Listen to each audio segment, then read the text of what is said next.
Bonjour à toutes et à tous, bienvenue sur TV07. Alors aujourd'hui nous sommes à Saint-Vincent-de-Barès, petit village près de la Drôme, et nous allons aller à la rencontre de Samuel et Florian, deux personnages complètement loufoques qui ont décidé de créer des planches de skateboard, 100% ardéchoises, 100% françaises. En tout cas aujourd'hui ça va être une découverte pour nous d'aller à la rencontre justement de ces deux personnages, ces deux professionnels, et ils vont tout vous expliquer comment se crée une planche de skateboard. Ça s'appelle Plan 7, c'est une découverte.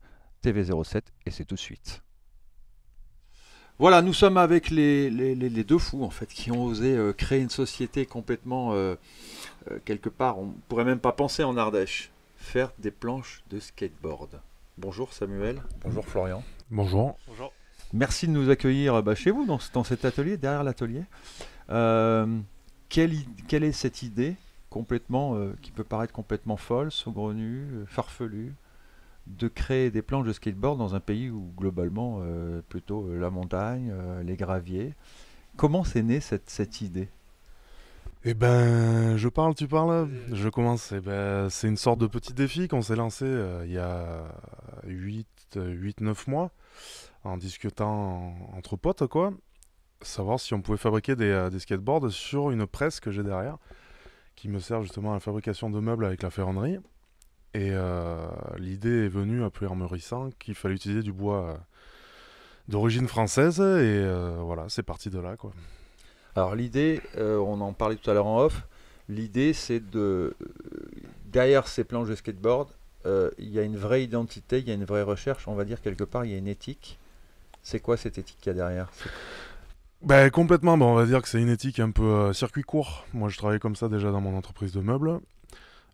L'idée originelle c'était celle-ci, quoi, de travailler avec du bois français, tout simplement, parce qu'on s'est rendu compte que le skateboard au niveau de l'histoire c'est fabriqué en érable, qui vient du Canada ou de Chine, et à se lancer dans cette entreprise c'était de travailler vraiment avec du bois local. Alors comment se fait justement cette recherche au niveau des bois, puisqu'il y a quand même beaucoup d'essence de bois en France? Oui.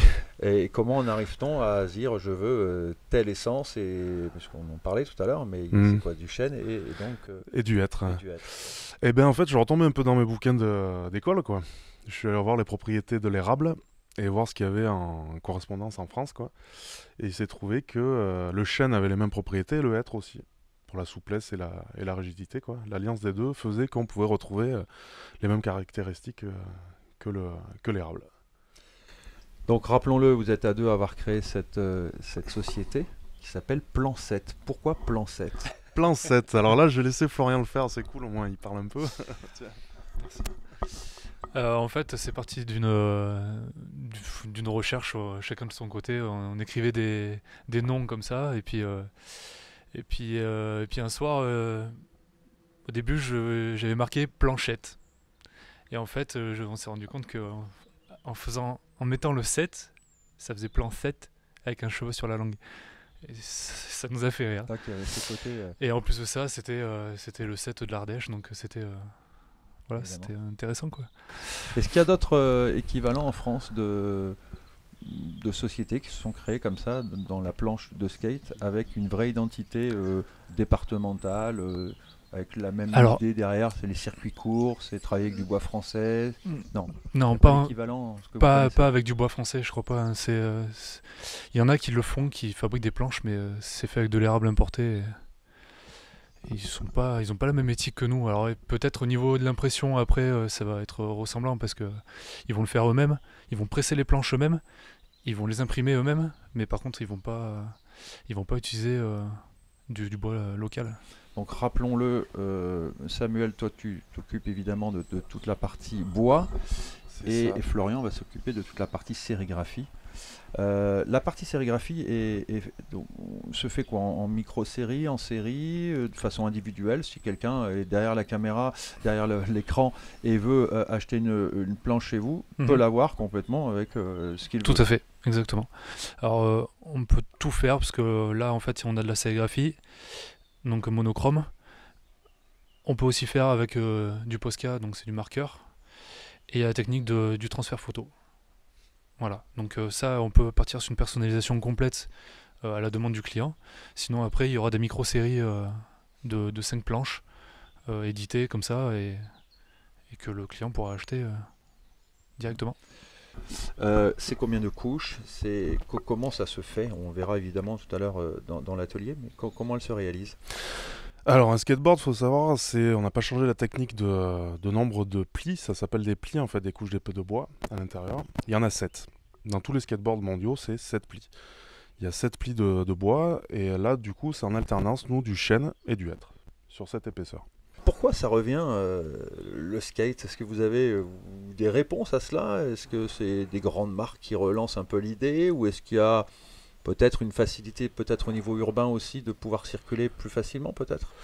Il y a peut-être les voies douces qui font que ça ressort un petit peu aussi, peut-être un milieu aussi qu'on connaissait pas, enfin moi je connaissais pas du tout, et qu'en fait, moi, Populaire. voilà, populaire, moi je me suis rendu compte qu'en fait il existait depuis longtemps et que, on va dire, il n'était pas caché, mais il existait dans les skateparks indoor, quoi. Pas forcément à l'extérieur. Et depuis peu, ben, en fait, si, c'est en plein essor parce que c'est rentré au JO, quoi. C'est ça. Au JO au Japon en 2020. Donc vous avez de beaux jours à venir, alors c'est... Je suis de naturel c'est- prudent, moi, c'est donc ça. Ok. j'attends de voir. L'évolution de cette planche, on l'a vu tout à l'heure, par rapport... tiens, Florian, je te redonne. Je vais reprendre la planche initiale. Ah oui, On va quand même montrer. C'est quoi? C'est le prototype, celui-là. le premier Le prototype, ouais. premier prototype. Et donc, bon, on verra peut-être difficilement la caméra. Tout à l'heure, on pourra faire d'ailleurs un plan un peu plus rapproché. Qu'est-ce qui a évolué? Alors ça, l'évolution s'est faite avec quoi? Avec les sportifs, avec les essais qui ont pu être faits, Ouais. c'est ça? En fait, on a fait faire des essais avec le premier modèle qui est là. On est allé dans un skatepark indoor à Bourg-les-Valences et on a fait tester la première fois par tous les skateurs qui avaient envie de l'essayer. On a recueilli tous les avis. On a fait une petite moyenne en fait de ce qu'on entendait, voilà. Et puis du coup, Sam a retravaillé le moule pour arriver à une forme qui était plus appropriée.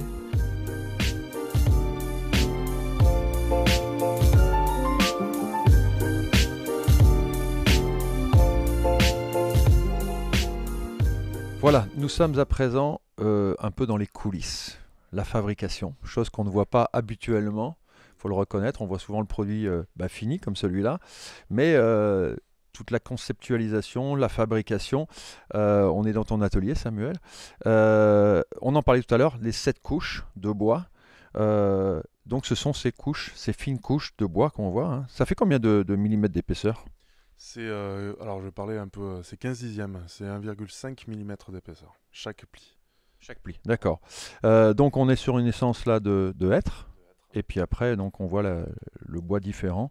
On sent même au niveau de la tenue, c'est vrai que la rugosité du chêne.